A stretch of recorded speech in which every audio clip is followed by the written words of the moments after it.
Bienvenue à tous dans cette nouvelle vidéo. On se retrouve pour l'analyse de ce mardi 12 avril 2022 sur les Pokémon de la deuxième génération.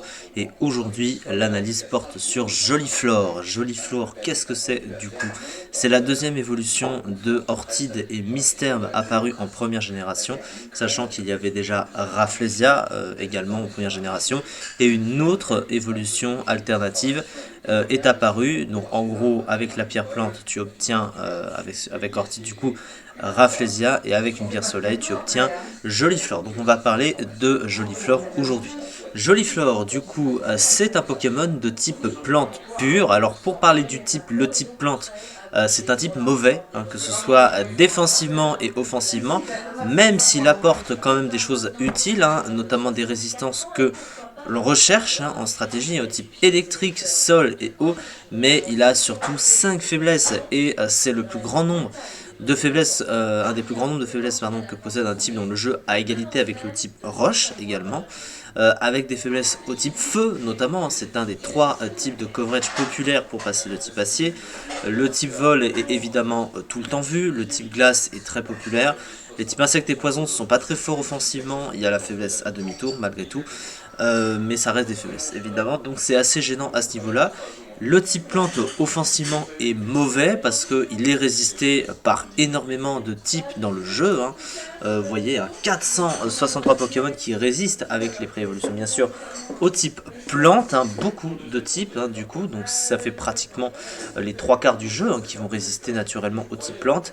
Donc offensivement ça le limite, et puis surtout il n'a pas d'autres stabs offensifs, donc ça le limite davantage pour pallier un petit peu à la médiocrité offensive du type plante lui-même. Donc ça c'est vraiment pas incroyable.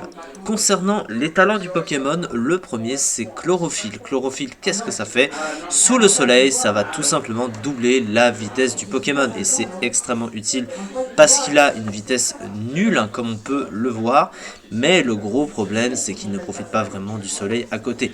Ça veut dire qu'en général, quand tu utilises Chlorophylle, eh bien ton Moufle s'en sert aussi, et pas seulement juste doubler ta vitesse, parce que sinon, bah déjà, ça lui rajoute une double faiblesse au type feu, parce que le soleil augmente la puissance des attaques de type feu, et il a une faiblesse au type feu, donc c'est comme si c'était doublé globalement.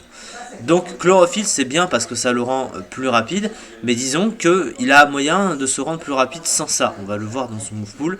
Donc clairement, comme il n'a pas grand chose qui va en profiter de Chlorophylle en plus, et ben c'est un talent qui dépend situationnellement trop du soleil pour être utilisable, pour au final pas faire grand chose, pas faire grand chose globalement à part doubler la vitesse. Son autre talent n'est tout simplement pas utilisable en combat solo. Il s'agit de Cœur Soin. En gros, en combat duo ou multi, ça soigne parfois une altération de statut d'un allié proche. Donc voilà, en combat duo ou multi ça sert, en solo ça ne sert à rien. Donc c'est comme si il n'avait pas de talent caché, en tout cas en solo. Il n'y a que son talent chlorophylle utilisable, donc c'est très limité.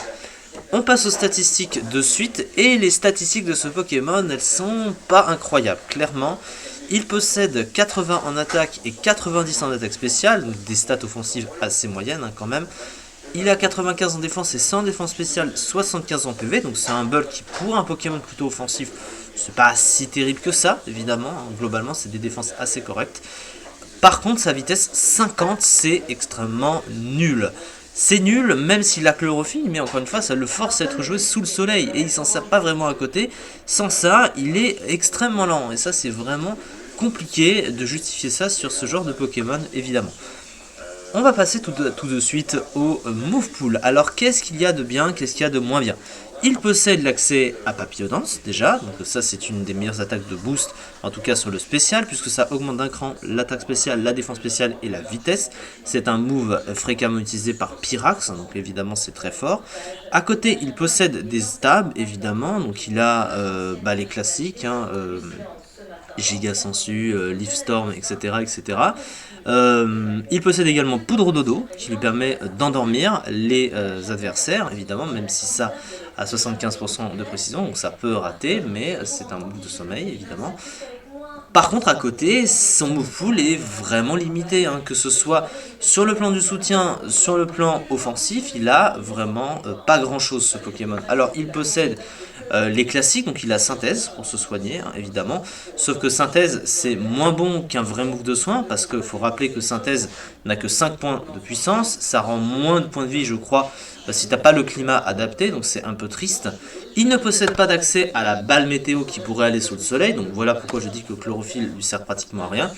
Il possède quand même Vol Force qui baisse l'attaque de l'adversaire d'un cran et lui récupère des PV, mais c'est pas un vrai soin non plus, hein, c'est un pseudo soin, ça peut pas rendre toujours beaucoup de PV, ça dépend de l'adversaire, donc vous voyez qu'il est quand même extrêmement limité.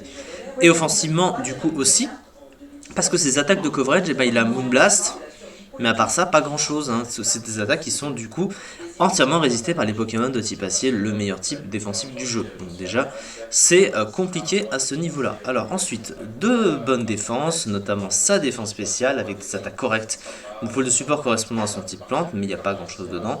Mouffoul offensif inexistant, une vitesse basse, un talent inutile sous le climat adapté, concurrencé par de nombreux autres types plantes dans son tiers. Et il faut bien comprendre que les Pokémon de type plante sont déjà pas très bons de base, hein. Beaucoup sont dans les sous-tiers, mais il y en a qui sont même meilleurs que lui en étant dans les sous-tiers, en tout cas à peu près à hauteur de niveau de ce Pokémon, mais en mieux. Donc finalement, le pauvre est complètement étouffé par ses concurrents, et malheureusement pour lui, dernièrement, au mois dernier, en mars 2022, il n'atteint que la 126e place du ZU, 0,22% du classement, donc on se doute que le Pokémon n'est pas très fort évidemment, mais je pense qu'on s'en serait douté. Et c'est dommage parce qu'il avait moyen d'être plus utile, parce que je trouve le Pokémon plus beau que Rafflesia. Donc vous voyez qu'on n'a pas toujours ce qu'on veut dans la vie. Merci beaucoup en tout cas de m'avoir suivi, on se retrouve demain pour la prochaine analyse sur les Pokémon de la